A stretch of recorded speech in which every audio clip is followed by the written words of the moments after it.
quero convidar o nosso colega Sérgio Magalhães, ex-presidente nacional do IAB, nosso último presidente antes do Nivaldo, e agora presidente do Congresso.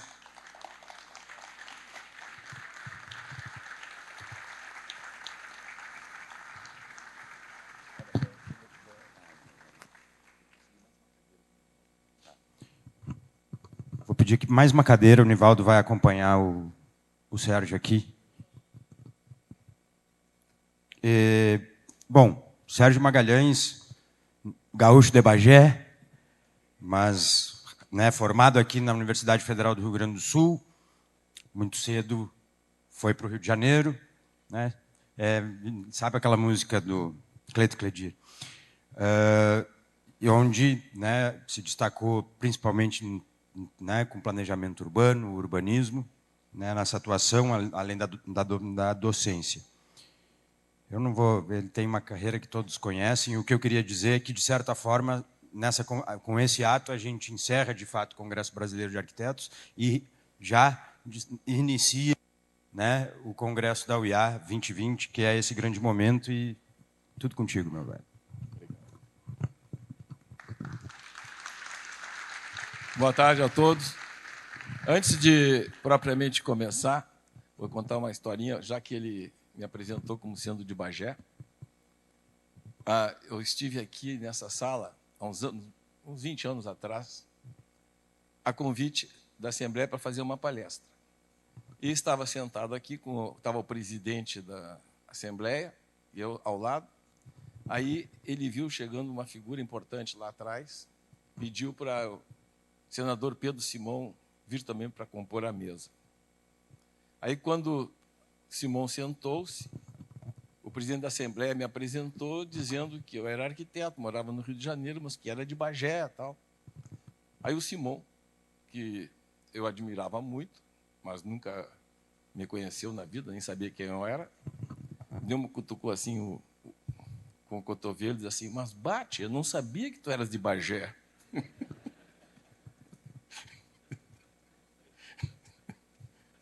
Pessoal, muito obrigado pela oportunidade de estar aqui com vocês, neste momento tão significativo para a arquitetura, para o IAB, para as nossas entidades, para nós como arquitetos, neste congresso tão bem organizado, tão bonito, tão expressivo, tão cheio de calor e de entusiasmo. Quero cumprimentar desde logo a homenagem que fizeram na pessoa do colega Bica, não sei se o Bica está aqui, por terem situado como homenageada principal a arquiteta e colega Briane Bica, Briane Pantes Bica, querida amiga, parente da minha mulher, Andy, também Pantes, e que também foi minha companheira durante a vida toda. Aqui nessa cidade tão querida também, onde temos tantos amigos, onde fizemos a construção da esperança de podermos atuar como arquitetos, como cidadãos, para construirmos um mundo melhor.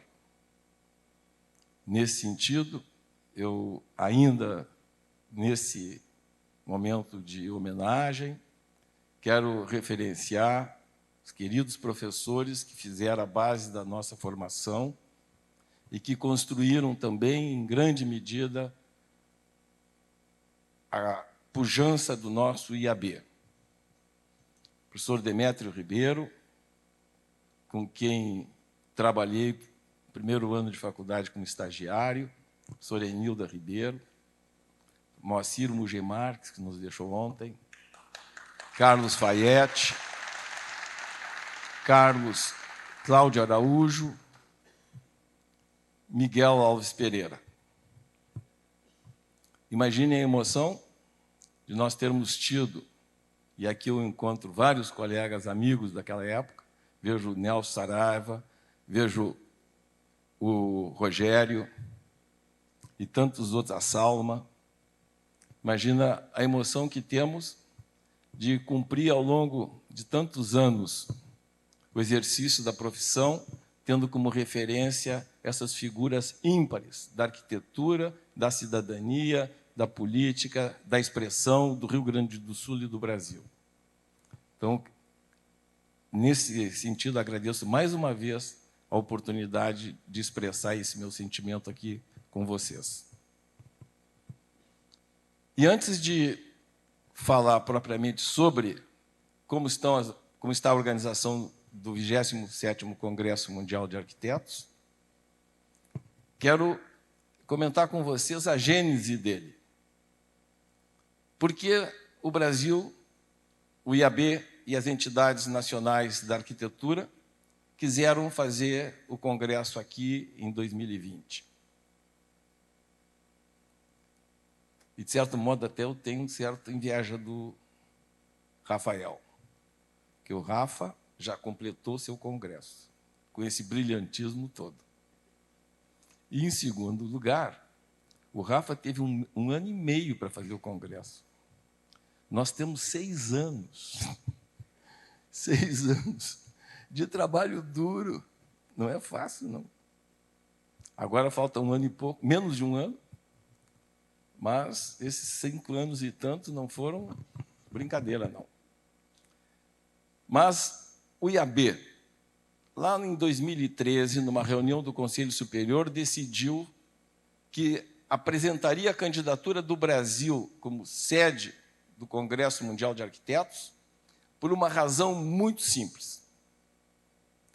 Nós estávamos convencidos que nós precisaríamos ampliar em muito diálogo com a sociedade brasileira, que nós precisaríamos fazer com que os arquitetos e o IAB, nossas entidades, dessem um passo importante, mantivessem, de certo modo, os diálogos que historicamente tivemos com os governos, mas deixando um certo de lado, até certo ponto, e nos voltássemos firmemente para ampliar o diálogo com a sociedade. Nós estávamos convencidos que essa é uma questão estratégica central para desempenharmos plenamente as responsabilidades que a sociedade brasileira conferiu aos arquitetos ao nos oferecer, ao nos delegar um diploma de arquiteto e urbanista.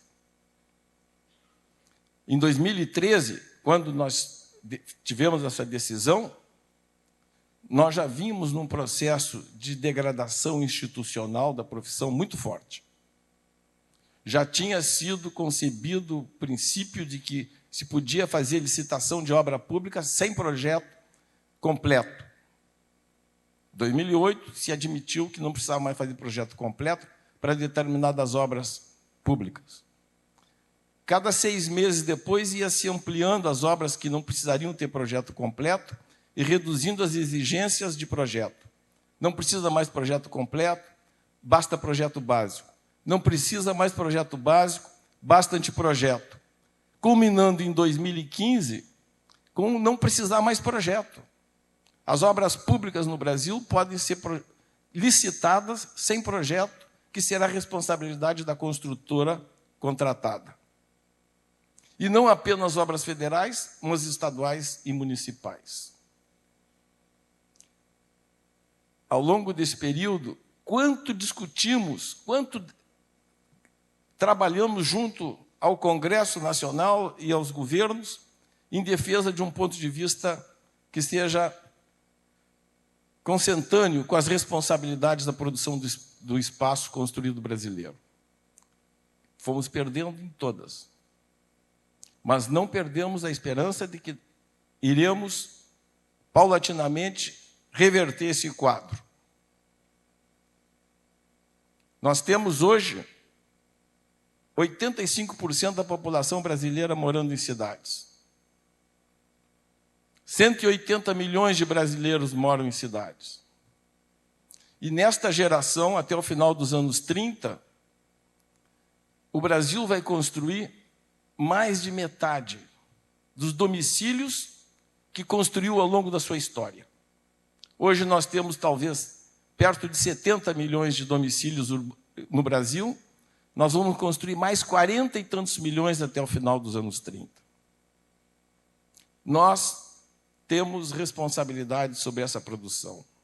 Nós temos responsabilidade sobre o passivo socioambiental que está no país por conta das dificuldades enormes que o povo brasileiro teve para produzir a cidade brasileira de hoje. Cidade brasileira que foi construída de modo precário, com muita dificuldade, com a poupança diária das famílias brasileiras, sem financiamento, sem políticas habitacionais consequentes, sem herança e sem acertar na loteria. Cada família teve que construir as suas casas. 80% das casas brasileiras foram construídas nessas condições. E metade das cidades brasileiras não tem as infraestruturas necessárias. Tudo isso nós precisamos enfrentar com a nossa profissão, que é responsável pela outorga que recebemos da sociedade por construir um espaço adequado, com qualidade para todos. Então, se, ao mesmo tempo, a profissão, sob o ponto de vista institucional, tem perdido condições de efetivamente se apresentar como deve, de outro lado, a demanda é crescente e, nesses próximos 20 anos, nós teremos um novo Brasil a construir. Nesse sentido, Nivaldo, eu faço uma pequena ressalva à Carta de Porto Alegre. Mais obras novas, sim. Não é menos obras novas, mas nós precisamos construir muitas obras novas. Temos que recuperar as existentes, temos que recuperar as cidades, temos que integrar ao invés de isolar, ao invés de segregar. Então, é um trabalho dos arquitetos e urbanistas, e das arquitetas e urbanistas, por óbvio, mas também das demais profissões que têm responsabilidade sobre o espaço, em diálogo crescente com a população brasileira. É com ela que nós temos que fazer o nosso grande esforço, a nossa grande união para enfrentarmos esses enormes desafios que são de muita esperança para todos nós.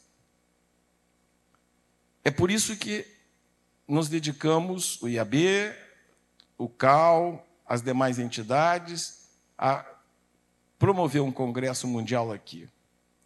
Ele tem como desejo ser um estímulo a que ampliemos esse diálogo, que façamos pelo Brasil todo, façamos encontros, seminários, façamos palestras, façamos uma ampliação do que seria razoável para entendermos com a sociedade essas dimensões possíveis.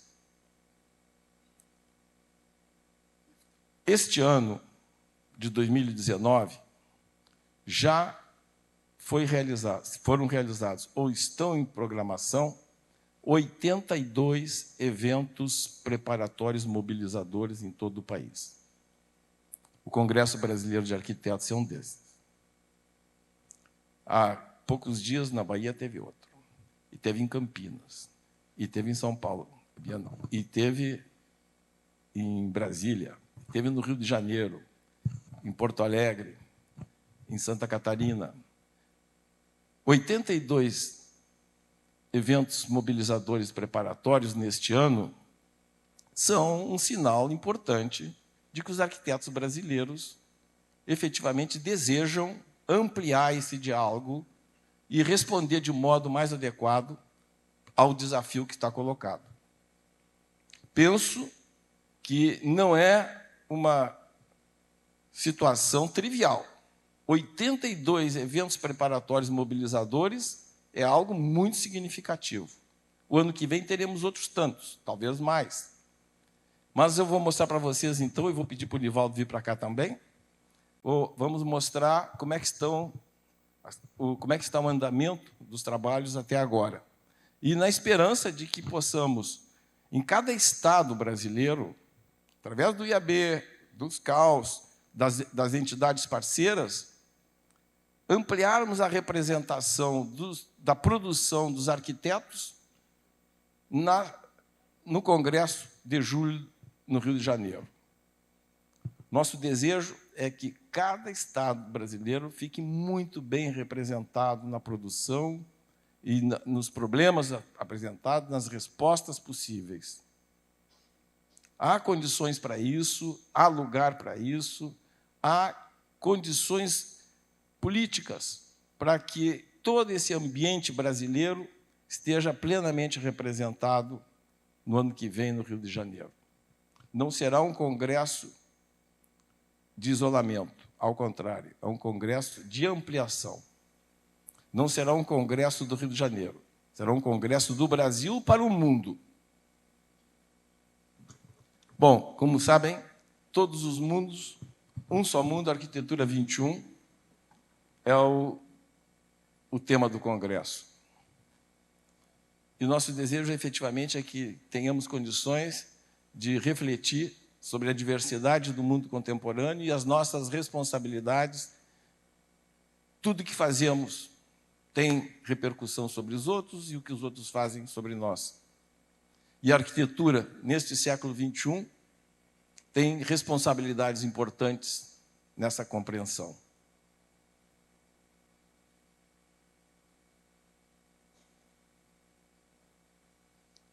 Então, teremos, em decorrência do Congresso, tivemos também a oportunidade de defender e sermos vitoriosos na candidatura do Rio como primeira capital mundial da arquitetura pela Unesco. Era uma situação que não existia. A União Internacional de Arquitetos fez um acordo com a Unesco, pelo qual as próximas cidades-sede seriam designadas como tal. A próxima seria Copenhague, em 2023. Mas nós achamos que deveríamos trazer para o Brasil também essa questão. E apresentamos no ano passado, o Nivaldo e Verena, fizemos um acordo com a Prefeitura do Rio. Nivaldo e Verena, que era a secretária de Urbanismo, apresentaram a proposta no Conselho da UiA, que aprovou unanimemente. E durante o resto do ano foi discutido na Unesco, até que em janeiro deste ano a cidade recebeu essa designação. E com isso, aquilo que estaria, de certo modo, em um prazo pequeno, nos debates, na cidade, no país, passa a ter o ano inteiro com essa possibilidade. Já a partir do Réveillon. Ontem mesmo saiu a notícia no jornal de que o Réveillon do Rio deste ano, em todas as apresentações nos telões, terá a mensagem do 27º Congresso Mundial de Arquitetos. O Brasil, então, será o lugar para se pensar a cidade de hoje. Aí tem um pequeno resumo sobre o que é o Congresso, que é a capital mundial, o Fórum Mundial, que não é o caso de ler, porque logo em seguida está se falando sobre ele. Bom, mas quais são os objetivos? Aí eu vou me permitir ler, porque eu acho que facilita para quem está longe.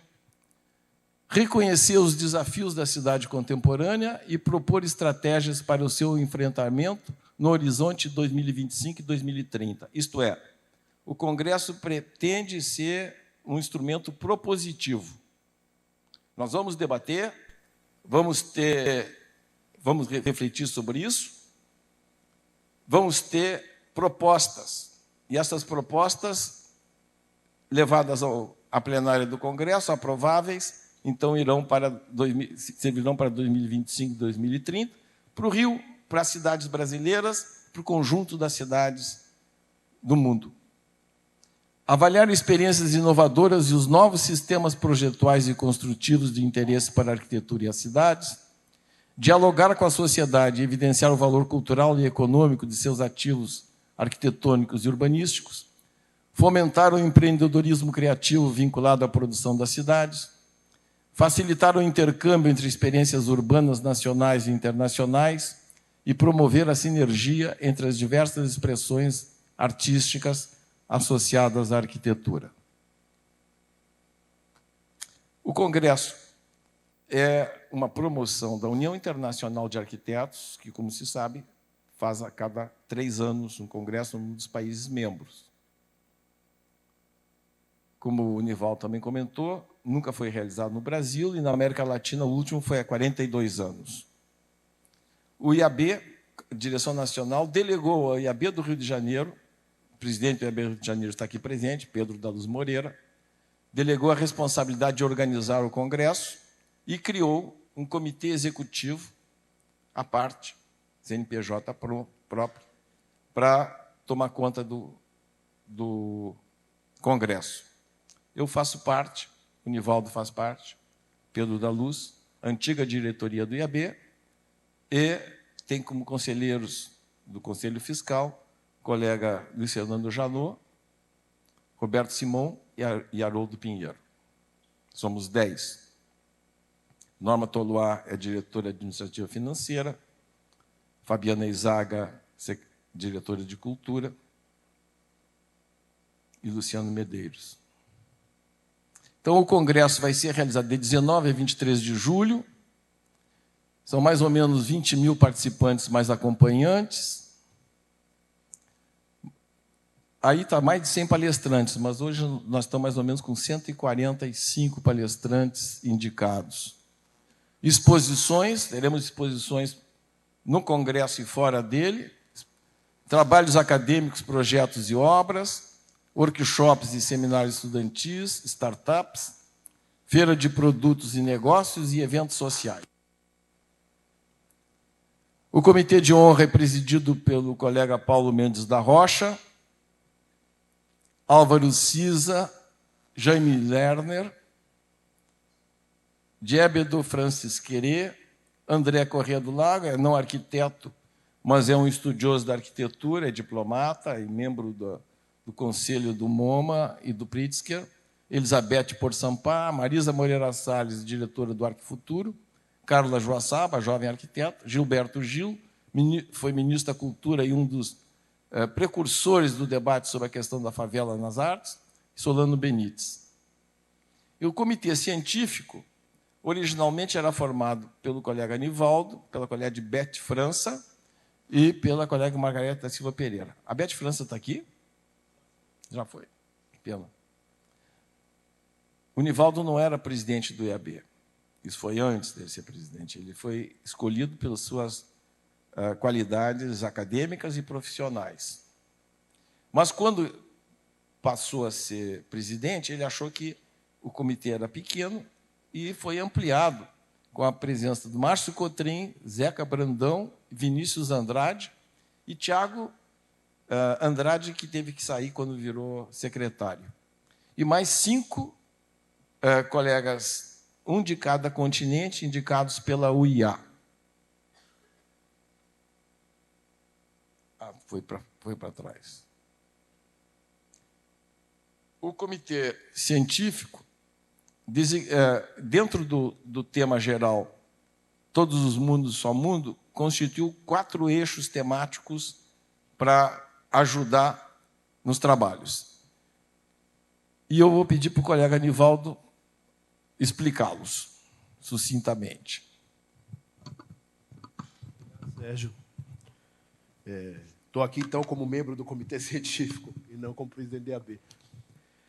Nós partimos, após longas discussões, de 4 eixos que são de temas absolutamente contemporâneos, que refletem na sociedade, uma sociedade hoje eminentemente urbana no Brasil e em vários outros países, mas que se refletem diretamente no nosso ofício, no nosso trabalho cotidiano enquanto arquitetos e arquitetas.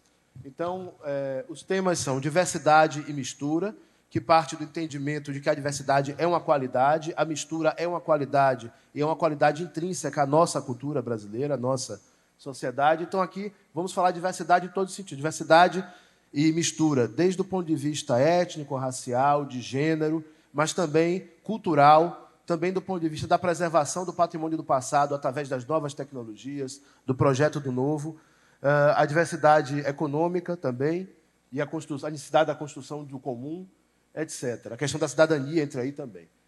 O eixo fragilidades e desigualdades, que é um eixo também muito ligado à realidade. Na verdade, um parêntese importante. Os congressos mundiais de arquitetos geralmente adotam como temas uma visão colorida, quase rosa do mundo. E nós entendemos que, realizando pela primeira vez no Brasil e após 42 anos na América Latina, precisamos analisar a realidade como ela é. Inclusive, identificar os problemas que nós enfrentamos, para também identificar as saídas que nós, arquitetos, no mundo inteiro, temos encontrado. Então, o objetivo é discutir a realidade de uma sociedade desigual, de um país eminentemente urbano, mas com grande desigualdade social e econômica, como é o caso do Brasil, de vários países, praticamente todos da América Latina, boa parte da Ásia, África, ou seja, a maior parte do mundo passa por problemas de algum modo semelhantes aos nossos, né? Então, não adiantava pintar o mundo colorido, tínhamos que lidar com as fragilidades e desigualdades, por exemplo, né? Então, a partir daí, pensar as transformações sociais, o papel da arquitetura, na verdade está trocado ali, desculpe. O fragilidade e desigualdade são os 3 itens de baixo. O que significa realmente periferia, diferentes caminhos para enfrentar a precariedade urbana, teve uma troca aí. E a questão da participação popular. Essas são algumas das questões que nós queremos abordar no eixo fragilidade e desigualdade. Já no eixo mudanças e emergências, nós vamos falar de 3 grandes mudanças que acontecem contemporaneamente no mundo, que são mudanças sociais, a partir de uma demanda de maior participação da população nas decisões, inclusive nos processos participativos de projeto, na ocupação de espaços públicos, em movimentos como Ocupa Estelita, Occupy Wall Street, a Praça Taksim e vários outros que têm eclodido no mundo, e as transformações climáticas, que nós, arquitetos, podemos, tanto no projeto e na construção, minimizar o impacto das nossas construções no meio ambiente, como podemos também contribuir para soluções de redução, de qualificação das condições de vida das pessoas nesses processos, né? Por exemplo, inundações, terremotos, habitação de emergência, etc. E as transformações e emergências ligadas às novas tecnologias, que eu não preciso explicar, porque é o que nós lidamos, todos nós, em qualquer lugar, não projetamos com as mesmas ferramentas que os nossos antepassados, as gerações anteriores, projetavam. E, por fim, transitoriedades e fluxos, ou transições e fluxos, está lidando com tudo o que diz respeito aos fluxos. Os fluxos migratórios, e a gente tem uma série de situações no Brasil, por exemplo, em Roraima, Boa Vista, em 6 meses, recebeu 30% de acréscimo populacional a partir da imigração venezuelana. Como nós, arquitetas e urbanistas, podemos contribuir para qualificar o espaço, dar condições dignas de vida para essas pessoas que estão chegando no país. Mas também o tema da mobilidade, entendendo como as grandes metrópoles devem lidar com o tema dos grandes fluxos cotidianos, pendulares, né? O tema da transitoriedade, da arquitetura efêmera e uma série de outras questões ligadas a esse sistema. Então, a partir de 4 questões externas à arquitetura, nós queremos discutir os desafios de ser arquiteto no mundo em globalização, todos os mundos, um só mundo, no século XXI.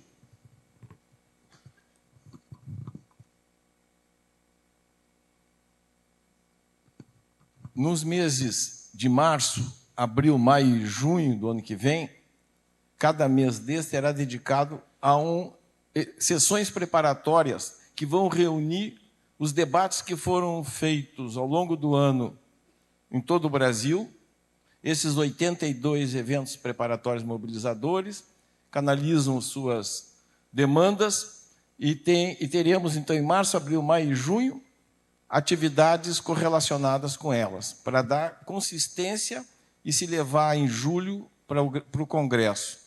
E, ao mesmo tempo, teremos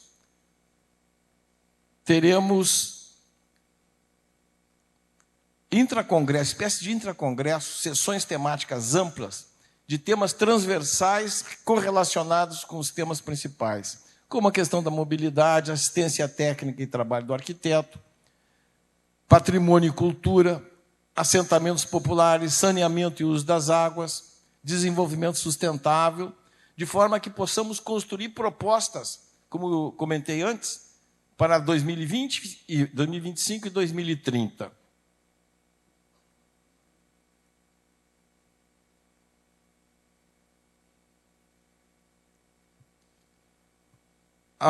O congresso será realizado no centro do Rio de Janeiro e teremos um conjunto de programações complementares e paralelas. São exposições de arquitetura, exposições de artes em geral, cinema, música, em parceria com mais de 40 instituições culturais do centro, e um calendário que abrange o ano todo, exposições nacionais e internacionais. A França, por exemplo, está em articulação para um conjunto de exposições. Portugal vem com 4 exposições, a Espanha também, Estados Unidos, a Suíça está se organizando, Colômbia indicou que virá com 3. No caso Brasil, o Museu Nacional de Belas Artes fará uma primeira grande exposição de desenhos originais do seu acervo, desenhos originais de Grandjean de Montigny, que é o diretor, fundador e diretor do primeiro curso de arquitetura no Brasil. Ele que foi integrante da missão francesa e criou o primeiro curso em 1816. Há 203 anos existe o curso de arquitetura no Brasil, primeiro curso superior civil a ser implantado efetivamente, junto com pintura e arquitetura. Em janeiro do ano anterior, do mesmo ano, de 1816, foi criado o curso de medicina na Bahia, mas não chegou a ser implantado antes do de arquitetura.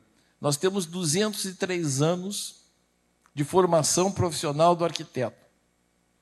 Essa é uma dimensão importantíssima, que nós não estamos dando devido valor.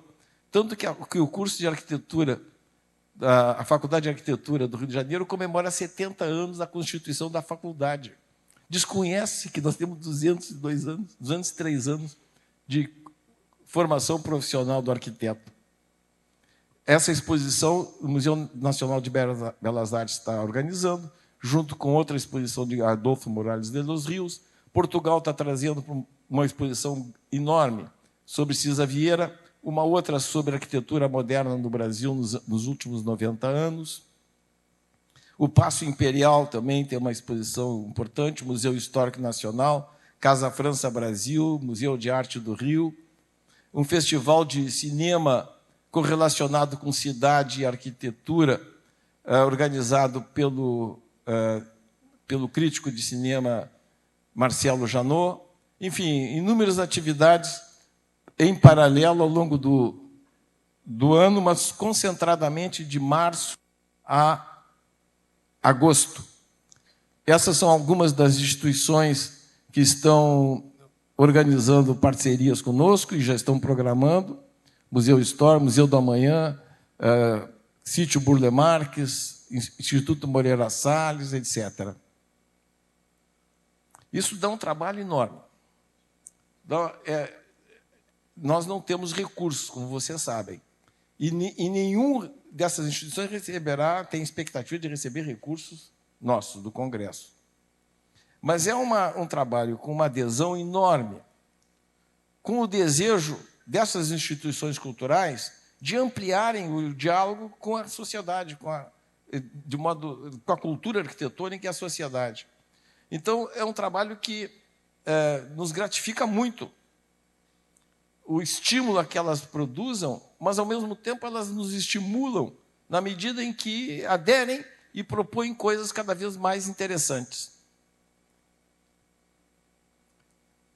Em decorrência do Rio ter sido também constituído como capital mundial da arquitetura, será realizado o Fórum Mundial de Cidades Unesco, o primeiro Fórum Mundial de Cidades Unesco, com os prefeitos das antigas cidades sedes dos congressos, mais prefeitos de capitais brasileiras, das principais metrópoles do mundo e outros convidados.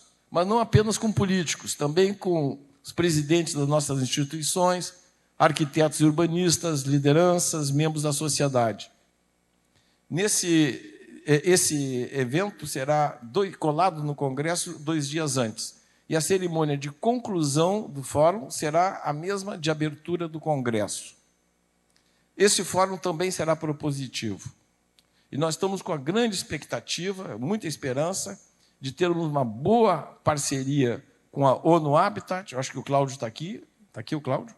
A Cioli? Está lá.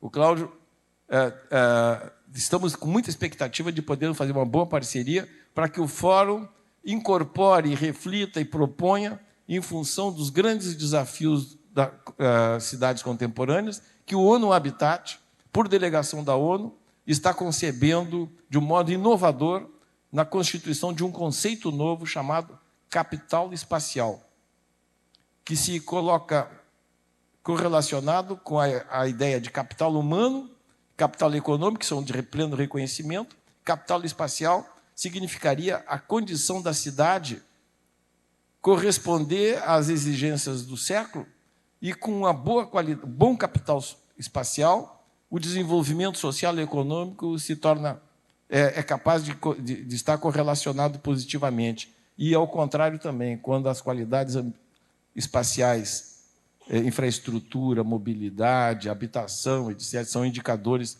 que o ONU Habitat está produzindo, quando isso não tem boa qualidade, do mesmo modo, o desenvolvimento do país não se dá de modo adequado.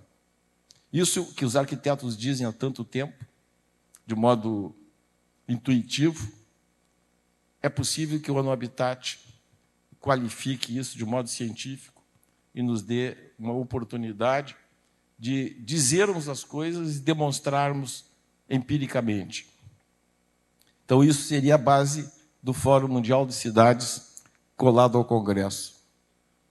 Essas são as cidades sedes, que foram sedes dos congressos anteriores.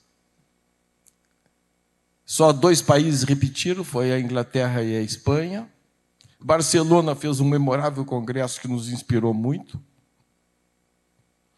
E de janeiro a dezembro, a cidade estará voltada para a arquitetura e urbanismo como primeira capital mundial, a partir, como eu disse, do Réveillon. No Carnaval, no Sambódromo do Rio de Janeiro, teremos 3 escolas de samba que vão desfilar com o tema do Congresso ou da arquitetura.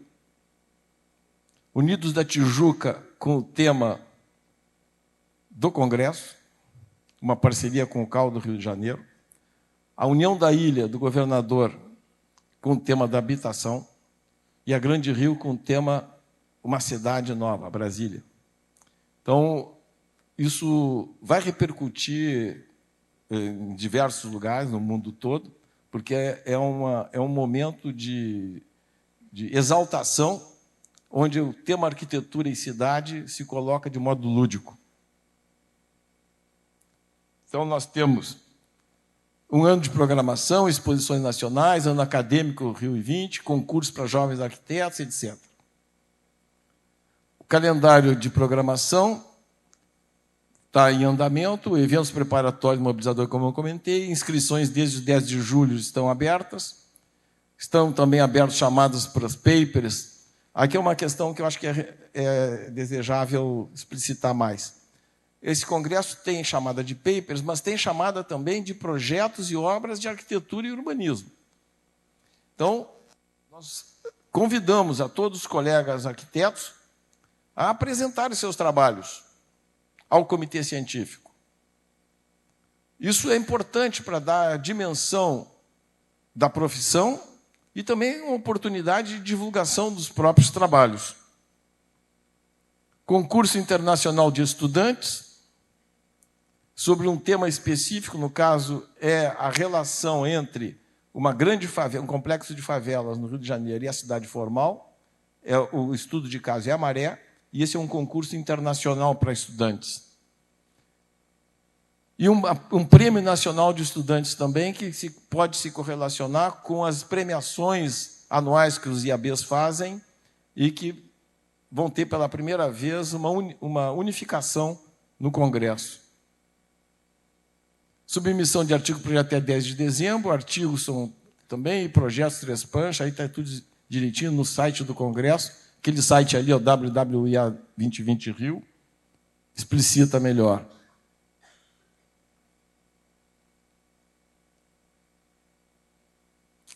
Então, concurso internacional de estudantes, premiação, mostra prêmio nas 2 categorias, trabalho final de graduação e práticas pedagógicas, seleção interna por curso, 1 por categoria, 2 fases de julgamento. E concurso internacional, isso já viu, né? Elegibilidade, etc. O Congresso se realiza com para se realizar o congresso, o IAB tem que pagar uma taxa muito importante para o IA, e isso se viabilizou por um acordo que foi feito, um convênio, com o CAU-BR em 2015 e que tem sido cumprido rigorosamente. É um parceiro essencial para que o congresso se realizasse. Compreensão do CAU-BR é que é um congresso que interessa aos arquitetos brasileiros e interessa aos arquitetos do mundo todo e, portanto, uma responsabilidade coletiva, não é só do IAB. Assim também como a Federação Nacional de Arquitetos, que tem nos ajudado nesse período todo a cumprir algumas exigências contratuais formais que temos com a UIA.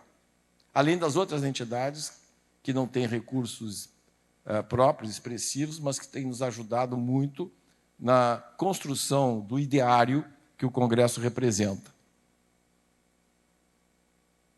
Nós temos, então, um sumário aí, onde está apresentado 147 palestrantes, e eu vou pedir para o Nivaldo fazer uma ilustração sobre como é que estão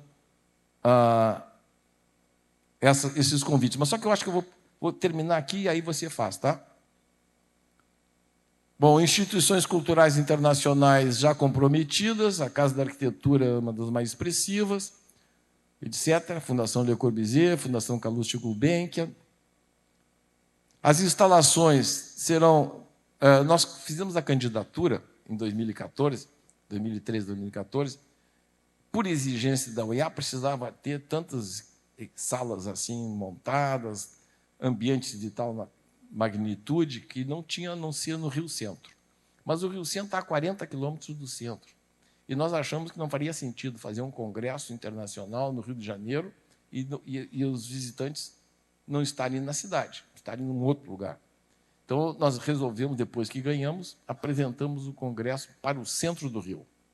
Então, o congresso será realizado nos pavilhões do Pier Mauá, no Palácio Capanema, que, por uma feliz articulação do Nivaldo com a presidente do IFAM, tornou possível que o Palácio Capanema, em restauração, esteja sob nossa responsabilidade durante alguns meses junto ao Congresso, e será uma das sedes principais, e o Museu de Arte Moderna do Rio Umã também, além dos outros equipamentos culturais. A abertura, que é para mais ou menos 12 mil pessoas, será no Maracanãzinho, que é o único lugar que cabe.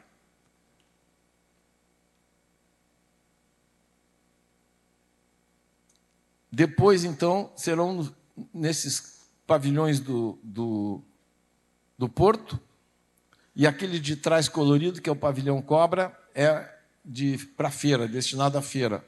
E mais um desses vermelhos também será de feira.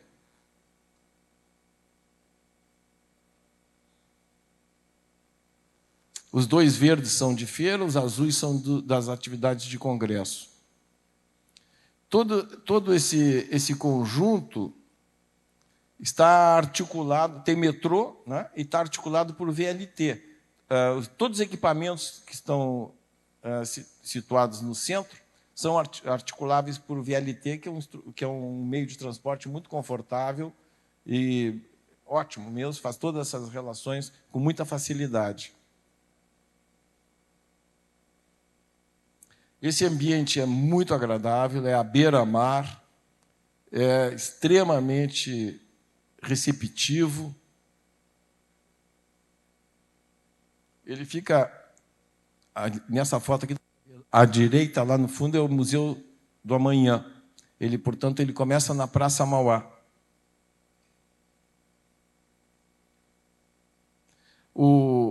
A organização, a produção do congresso está sendo feita por uma empresa chamada SRCom, que é uma das mais importantes em produção de eventos que nós temos. A secretaria pela GAP,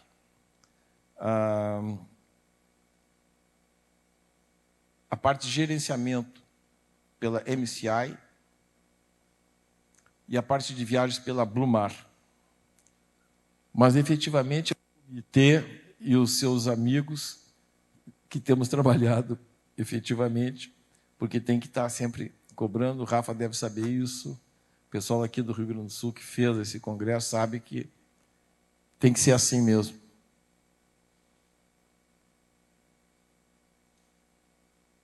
Palácio Capanema, que está esplendoroso na sua recuperação externa, está um espetáculo, e cuja qualidade dos ambientes internos também é um deslumbre. É impressionante como o Brasil pôde construir uma obra-prima desta natureza. Como jovens arquitetos, o mais velho tinha 33 ou 34 anos, conseguiram projetar e construir um prédio com essa qualidade ímpar no mundo todo. No meu cálculo, eu diria que se fizer uma lista das 5 principais obras modernas do mundo, o Capanema está em todas. E está muito bem, está muito bonito.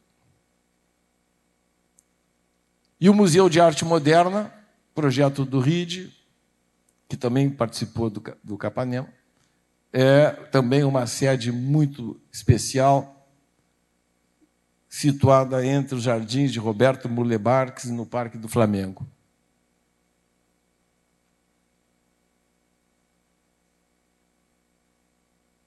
A Praça Mauá, nossos 2 principais equipamentos culturais dali, que são nossos parceiros diretos, o Museu do Amanhã, do projeto do Calatrava, e o Museu de Arte do Rio, de Jacobsen e Bernardes. Metrô e VLT ligando a todos. Aí tem outras imagens, eu acho que isso aí é passar rápido só para...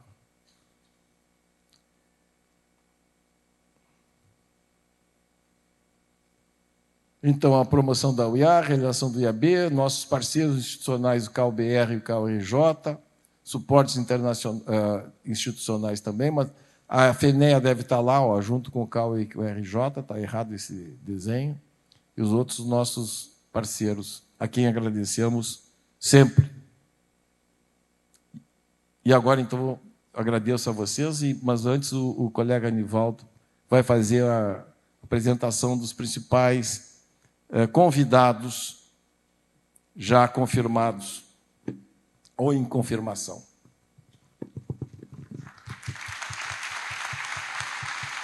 Muito obrigado.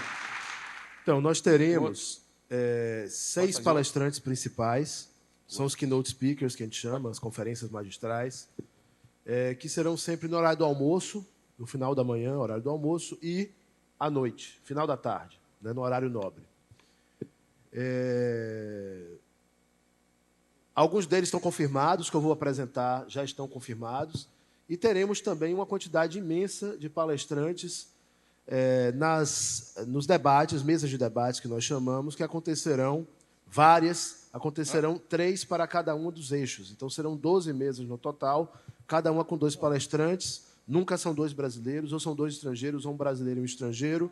Em todos esses palestrantes, tanto os keynote speakers quanto os outros, existe uma equidade de gênero, né? Existe uma preocupação em representatividade territorial e também de ter equivalência, não serem só palestrantes. No total, temos um equilíbrio entre homens e mulheres de 50%, aproximadamente, 45% a 55%, enfim, aproximadamente 50%. E estão colocando o outro arquivo.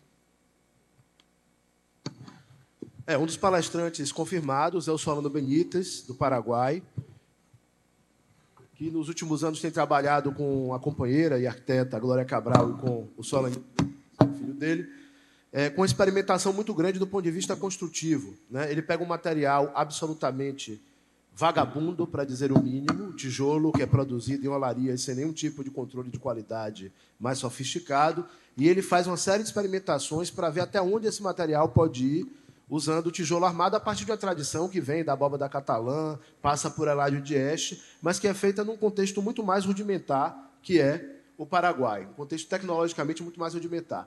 Então, ele realiza uma série de obras, como a gente pode ver aqui, a Casa Dina, pode passar, Sérgio, a sede da Unilever do Paraguai, que já é uma primeira grande obra pública não, mas institucional, de grande porte, né? Pode passar, Sérgio. ou uma das últimas, que é o Centro de Reabilitação Teleton, já com Glória Cabral, já em parceria com Glória Cabral, que ele consegue criar essa cobertura, essa pérgola curva, tudo extremamente delgado a partir de experimentação. Então, mostra o recado que a gente quer dar é da possibilidade do arquiteto trabalhar no limite e conseguir criar e construir arquitetura de altíssima qualidade com poucos recursos econômicos e num contexto de baixa sofisticação tecnológica ou baixo desenvolvimento tecnológico. Um outro arquiteto que nós ficamos muito felizes que aceitou o nosso convite como palestrante, como conferencista magistral, também faz parte do nosso comitê de honra, é o arquiteto Francis Queré, que tem do Burkina Faso, na África, tem uma formação em Berlim, na Alemanha, e tem um escritório em Berlim, mas que desenvolve basicamente projetos para o seu país natal, que é o Burkina Faso, sendo um dos mais conhecidos, que ganhou, foi o que deu projeção a ele internacional, essa escola em Gando, que ganhou o prêmio HCAM em 2004, que é um projeto muito interessante também de como produzir arquitetura de altíssima qualidade com poucos recursos econômicos. Fragilidades, desigualdades e etc. Todos os nossos temas eles estão costurados nessas obras. Recentemente, foi o último a confirmar, é uma notícia aqui em primeira mão, né, Sérgio? Acho que não saiu ainda nem na imprensa. O arquiteto Eduardo Souto Moura, prêmio Pritzker, aceitou o nosso convite para participar como palestrante principal e virá ao Rio de Janeiro uma parceria com a Casa da Arquitetura de Matosinhos, em Portugal. Eduardo Souto Moura dispensa apresentações, um arquiteto da Escola do Porto, de uma tradição que remonta a Fernando Távora e Álvaro Cisa Vieira, que está no nosso comitê de honra, com projetos interessantíssimos. Aqui a Casa das Histórias Paula Rego, em Cascais, em Portugal, uma das últimas obras dele, dos últimos anos. Essa eu acho que é a Casa do Cinema, Manuel de Oliveira, talvez, eu não lembro, não sei que obra é essa. Enfim, Souto Moura, um arquiteto que todos nós conhecemos, ganhou o Pritzker há alguns anos atrás. Já veio ao Brasil a convite do IAB Bahia para um arquimemória em 2008, um arquimemória que o professor Paulo Armindo coordenou e que eu ajudei a organizar. Aqui é um convento, o Souto Moura tem essa questão também, que entra no nosso eixo diversidade e mistura, de projeto de altíssima qualidade de adaptação do patrimônio construído para novas funções, né? Então, esse que ele apresentou na Bahia é um convento no Algarve, que foi transformado em meio hotel, meio aparte-hotel, apartamentos de segunda, de verão, né? Apartamentos de segunda residência. A Elizabeth Portzampark, ela se encaixa perfeitamente nesse tema de todos os mundos, um só mundo, porque é uma arquiteta brasileira, carioca, quer dizer, meio mineira, meio gaúcha, mas que tem uma formação no Rio, carioca, né? Mas tem... E que muito jovem foi para a França, se tornou companheira e parceira do Christian de Portzampark, já ganhou o Pritzker, e nos últimos anos tem ganhado uma projeção muito grande com projetos na Ásia, na França e também agora no Brasil, mais recentemente. Então, ela é todos os mundos, um só mundo, ao pé da letra. Uma arquiteta brasileira sediada em Paris há muitos anos, que tem atuado profissionalmente em vários países. O Museu Galo-Romano, por exemplo, de Nîmes, se eu não me engano, na França. Tem uma torre em Taiwan, que acabou de ser inaugurada, e mostra essa capacidade da arquiteta brasileira de ter uma atuação internacional. Esse é o Museu de Nîmes. O museu da Romanidade, ou da cultura romana de Nîmes. Uma outra arquiteta, que será palestrante também do nosso congresso, é uma jovem arquiteta carioca, que tem tido uma projeção muito grande no exterior, recentemente, que é Carla Joaçaba. O Vaticano, pela primeira vez, participou da Bienal de Veneza nesse ano, no ano passado, na verdade, na última Bienal de Arquitetura, 2018, e o Francesco Dalcò, que foi o curador, ele convidou, não lembro se 10 ou 12 arquitetos de países distintos, escolhidos por ele. O Souto Moura foi um deles, inclusive, e convidou a arquiteta Carla Joaçaba. Cada um deles projetou uma capela. Essas capelas foram feitas inicialmente, provisoriamente, temporariamente, arquitetura efêmera, né, transitoriedades também, para durar apenas o período da exposição, e depois houve a decisão do Vaticano de que elas deveriam permanecer nos jardins de uma propriedade da igreja, acho que é na ilha de San Giorgio Maggiore, em Veneza, e essa é a capela, uma das mais bonitas, eu tive a oportunidade de visitar no passado, uma das mais bonitas de todas, e a partir daí Carla Joaçaba, que já tinha tido grande destaque, foi naquele evento da da Rio+20, né, que ela fez o pavilhão, vai aparecer aqui, exatamente. o pavilhão do Rio +20, construído com andaimes. Então, é um arquiteto que tem uma obra bastante singular, com muita força poética, bastante expressiva, e que mostra também a capacidade da arquiteta brasileira de enfrentar os desafios projetuais mais diversos. Aqui já são outros palestrantes que nós estamos convidando, ainda nem todos a partir de agora estão convidados, mas que a gente acha importante apresentar para mostrar que o objetivo de ter essa gama enorme de palestrantes, como eu acho que foi aqui também, essa é uma aproximação entre o Congresso da UiA e esse Congresso Brasileiro de Arquitetos, de mostrar que há várias formas do arquiteto contribuir projetando. O projeto não é simplesmente sentar na prancheta digital ou não e desenhar ou modelar um edifício. O arquiteto tem várias formas de atuação, sempre visando a qualificação do espaço construído, a qualificação do espaço urbano e sempre através da proposição. O arquiteto ele não é ele é reflexivo, mas a reflexão é em função da ação, né? Então, o Rotor é um coletivo de arquitetos belgas, sediados em Bruxelas, que tem feito uma série de ações, né? Esse é um livro que eles publicaram recentemente, chamado Deconstrução e Reemprego, como fazer circular os elementos de construção, e eles basicamente propõem que num processo em que os edifícios antigos, que não têm grande valor, não são tombados, mas que têm materiais de qualidade, são retrofitados, como se costuma dizer, são requalificados, muitos materiais bons são jogados fora. Isso é péssimo para o meio ambiente, é péssimo para a economia, são materiais de qualidade. Então, eles criaram um banco, né, de materiais que, desculpe, dá para ver aqui um dos galpões que eles têm, em que esses materiais são retirados dos edifícios, são colocados à venda ou reaproveitados por eles mesmos para novas construções. Então, é a ideia da reciclagem e da questão ambiental, de como podemos nós ajudar a criar uma economia circular, a minimizar os impactos do meio ambiente e etc. Esse é um coletivo equatoriano também de jovens arquitetos, sediados em Quito, ao Borde, alguns de vocês já devem ter ouvido falar, vieram também no último Arco Memória, a convite nosso em Salvador, convite do IAB. Davi Barragan, que é o segundo da esquerda para a direita, já confirmou que virá, e eles desenvolveram uma série de projetos, mas o que nos interessa mais do âmbito do que é o Congresso é a casa em construção. Eles pegam uma casa no Centro Histórico de Quito, que tem um proprietário, que não é nenhum deles, e negociam com o proprietário uma cessão de uso da casa por 3 ou 4 anos, não lembro agora, período durante o qual eles aportarão, qualificarão essa casa, que estava abandonada, tornando habitáveis, qualificados alguns espaços, para serem usados como Airbnb, como escritório deles. 2 dos sócios moram aí, a Malu Borja, que os 2 da direita do slide anterior moram ali, Esteban e Malu. E o que eles colocam em discussão é o processo de construção. O modelo tradicional que está na esquerda, né?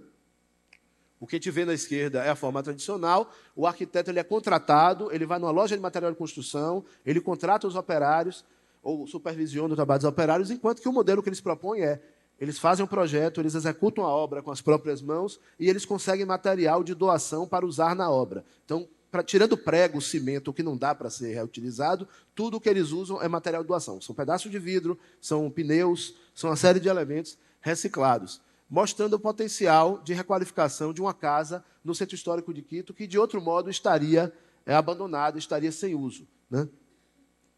Então, esse é o esquema da casa, onde tem o apartamento de Malu, o apartamento de Esteban, o escritório deles e também apartamentos que eles entregam aos donos do imóvel para colocar no Airbnb. A residência de estagiários.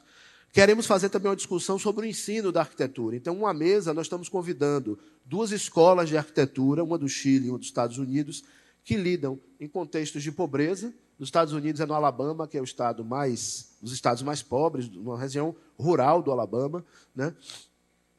Em que os alunos desenvolvem, com a orientação dos professores, eles não só projetam, eles projetam e constroem equipamentos que são demandados pela comunidade. Então, são 2 experiências que se aproximam nesse sentido. Uma escola de Talca, e aqui são algumas imagens de trabalhos finais de graduação da escola, uma escola criada há poucos anos, acho que há uns 10 anos atrás. E a outra é o Rural Studio, eu não trouxe imagens, da Universidade de Auburn, no Alabama, que trabalha também projetando, requalificando edifícios e fazendo equipamentos que são demandados pela comunidade. No caso do Brasil, nós convidamos a Oficina de Criação Norte, do Recife, que apresentou esse projeto que vocês veem à direita, que é uma escola, na Escola Novo Mangue, no Coque, no bairro do Coque, que é uma área de favela, uma comunidade no centro do Recife, que participou da Bienal de Veneza anterior, da de 2016, quando a curadoria foi do Washington Fajardo. E eles publicaram essa semana no ArcDaily esse projeto em parceria com um outro coletivo de arquitetos, que eles chamam de Cubito, que é um protótipo de arquitetura modular, híbrida e desmontável, que seria um módulo para ser construído em situações de emergência. Então, eles fizeram no quintal do escritório, com a participação de estudantes, esse módulo com uma possibilidade de, em situações de emergência, ele pode ser habitação, ele pode ser refeitório, você pode juntar vários módulos, né? Isso está no ArcDaily, tem toda a explicação lá. Aqui são algumas fotos do processo de montagem. E é isso, esses são alguns dos palestrantes que a gente quer ampliar o processo, o papel do arquiteto na qualificação do espaço, entendendo que projeto de arquitetura, projeto de urbanismo é algo muito mais amplo do que a gente, em geral, costuma compreender. Esse é o desafio, mostrar o papel do arquiteto na sociedade. É porque a gente não tem ainda muitos nomes confirmados. A gente vai ter também os Arquitalks, que são palestras de escritórios de arquitetura estrangeiros e brasileiros, e a gente está querendo uma diversidade enorme. Vamos chamar de Laurent Trust, de Manaus, que é um arquiteto belga, radicado há alguns anos em Manaus, que trabalha na prefeitura, até o MAPA, que fez palestra aqui, o Luciano Andrades, não sei se está aqui na plateia, que é sediado aqui em Porto Alegre, mas trabalha também em Montevidéu, em parceria. Então, a ideia é trazer escritórios ou já consolidados, ou jovens arquitetos, mas os grandes escritórios brasileiros também serão convidados para mostrar a diversidade de atuação dos arquitetos e das arquitetas no Brasil e no exterior. Você quer complementar alguma coisa, Sérgio? Tá. Tem uma série de nomes, mas nós estamos ainda em processo de convite. Houve uma reunião importante do Comitê Científico no Rio há 2 semanas atrás, e que nós fechamos esses nomes, e agora os convites estão sendo feitos. Os últimos que eu mostrei, nem todos estão confirmados ainda. O Gustavo Trabo, que fez aquele projeto das moradas do Araguaia, no Tocantins, já aceitou o convite para participar. Marcelo Ferraz, que falou aqui, não sei se Marcelo está aí, mas Marcelo falou hoje pela manhã, da Brasil Arquitetura, também já confirmou participação. Enfim, tem vários colegas que nós convidamos, ou estão sendo convidados, que a gente oportunamente divulgará no site do Congresso.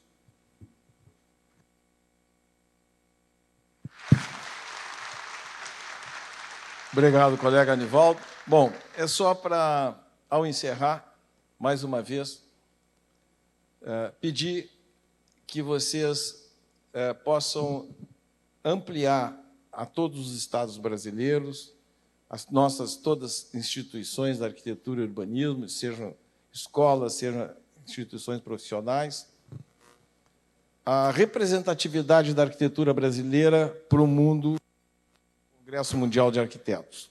Nós estamos receptivos à proposição de vocês. Nós temos indicações, como o Nivaldo falou, mas confiamos que os IABs de cada estado, cada sindicato, cada associação profissional, cada CAL de cada unidade da federação possa ampliar essa participação, estimulando os colegas de seus estados a apresentarem suas propostas, selecionando, quando for o caso, tendo alguns curadores especiais. Enfim, esse mundo da nossa profissão precisa estar convenientemente presente no Rio de Janeiro e no mundo, em julho do ano que vem, e a participação de cada um dos estados brasileiros, das nossas instituições, é essencial. Então, agradeço mais uma vez a todos que têm ajudado, desde lá no comecinho, quando defendemos a candidatura lá em Durban, que o colega Gilson Paranhos se adiantou e foi 2 semanas antes para garantir um bom espaço, até o que chegaremos em agosto, depois de tudo resolvido, nas conclusões, nas apresentações finais. Então, muito obrigado a todos vocês. Contamos com vocês todos lá, hein?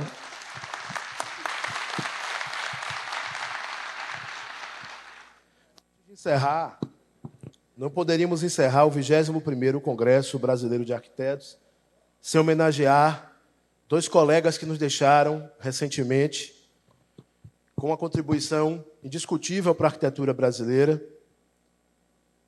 o arquiteto Demetrio Anastasakis, ex-presidente do IAB Rio de Janeiro, ex-presidente nacional do IAB, uma figura fundamental na história recente da arquitetura brasileira, que, através dos projetos que desenvolveu de habitação de interesse social, mostrou que era possível, sim, criar arquitetura de qualidade dentro... Tudo aquilo que eu falei para o Solano Benítez, do Solano Benítez, do Francisco Querer, serve também para o colega Demetrio. Né? Certamente ele estaria como palestrante nesse congresso. Hã? Já estaria convidado... Não, estava convidado para cá, e o Congresso Mundial certamente também seria convidado para mostrar como é possível fazer arquitetura de qualidade, que a qualidade da arquitetura não está vinculada ao custo da arquitetura. Né? Muito dinheiro não garante boa arquitetura, assim como pouco dinheiro pode-se fazer boa arquitetura com poucos recursos econômicos. Demetrio já estava conversando com o Rafa, já estava convidado, já estava programando a ele aqui, com sua companheira Cláudia Pires, que está aqui presente conosco. E então fica aqui a nossa homenagem, assim, do fundo do coração, para esse grego que era coração puro, era muita emoção e, ao mesmo tempo, brilhante nas suas colocações, na sua forma de projetar. Então, uma salva de palmas para Demetrio Anastasakis.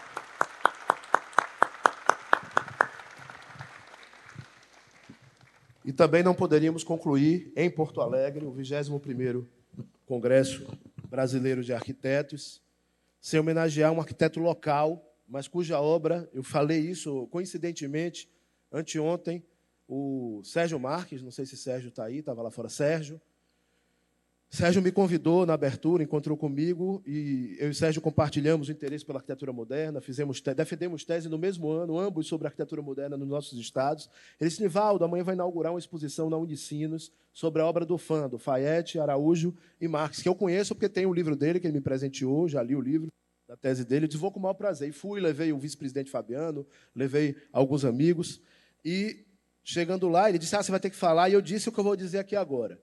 Algumas das obras do arquiteto Moacir Mogen Marques, sobre ele como professor, que eu ouvi vários elogios, os alunos podem falar, Sérgio foi aluno dele e outros que estão aqui, Sérgio pode dar um depoimento, mas a qualidade da arquitetura. Eu visitei, alguns anos atrás, durante um docomomo, um apartamento dele no FAM, e aquele edifício é uma obra de arquitetura das melhores que se produziu no Brasil nos anos 60, assim como a SEASA, que eu nunca pude visitar pessoalmente, espero ter algum tempo para fazê-lo nessa viagem a Porto Alegre, em parceria, o FAM em parceria com Fayette e Araújo, a SEASA em parceria com Fayette e Araújo, Carlos Eduardo Comas e Eladio Dieste, o grande Eladio Dieste que eu já citei aqui antes, são obras que merecem constar em qualquer coletânea do que de melhor se produziu da arquitetura brasileira no período. E não tem aqui nenhum favor, é um reconhecimento da qualidade excepcional que o arquiteto Moacir Mogen Marques teve, e uma salva de palmas para Moacir.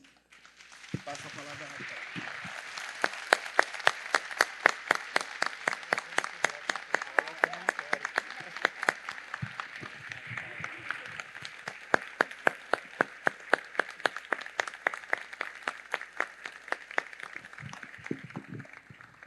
Eu vou pedir a Clarice Oliveira, nossa vice-presidente do IAB do Rio Grande do Sul, que trabalhou com o Moacir, para dar umas palavras sobre o professor. Obrigada. Eu vou tentar, com certeza vou me emocionar. O Sérgio sabe muito bem do carinho que eu tenho pelo Sérgio, pelo seu Moacir. Meu primeiro estágio de arquitetura foi com eles, e o seu Moacir, eu sempre disse, no dia que eu me formei, agradeci lá no Salão de Atos da URGS e disse: o seu Moacir Mogen Marques foi o meu primeiro mestre. Ele chegava, hoje estava conversando com o Sérgio, ele chegava no escritório com os recortes de jornal sobre as questões de urbano, planejamento, sabia que eu já me interessava e dizia: vem aqui, leia e depois vamos discutir na hora do café. E ele sempre foi um mestre, uma alma de professor, uma pessoa extremamente generosa. O maior legado dele era a generosidade, a convivência com os colegas, com os pares, de grande valor. Obrigada.